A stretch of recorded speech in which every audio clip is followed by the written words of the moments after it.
জনপ্রশাসন সংস্কার কমিশনের সুপারিশে সরকারি কর্মচারীদের জন্য থাকছে বিশাল সুখবর। স্থায়ী বেতন কমিশন গঠন করে তার মাধ্যমে সরকারি কর্মচারীদের প্রতি বছর ৫% হারে বেতন বাড়ানোর সুপারিশ করেছে জনপ্রশাসন সংস্কার কমিশন।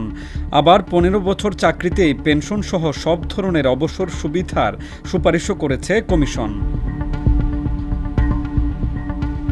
আজ ৫ ফেব্রুয়ারি প্রধান উপদেষ্টা ডক্টর মোহাম্মদ ইউনূসের কাছে প্রতিবেদন জমা দেন সংস্কার কমিশনের প্রধান আব্দুল মুঈদ চৌধুরী। এরপর প্রধান উপদেষ্টার প্রেস উইং প্রতিবেদনটি প্রকাশ করেছে। প্রতিবেদনে বলা হয়েছে, অর্থ মন্ত্রণালয় থেকে দেশের মুদ্রাস্ফীতি ও জীবনযাত্রার ব্যয় বাংলাদেশ ব্যাংকের প্রদত্ত ইন্ডেক্স বিশ্লেষণ করে মূল বেতন প্রতি বছর বাড়ানো যেতে পারে।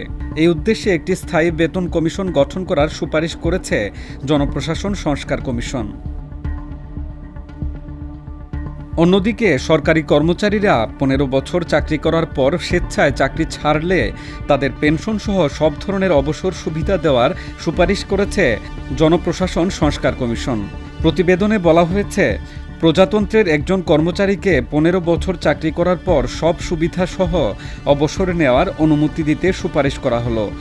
এটি কর্মজীবনের পথ পরিবর্তন করতে চাওয়া কর্মকর্তাদের জন্য প্রস্থানের সুযোগ দেবে।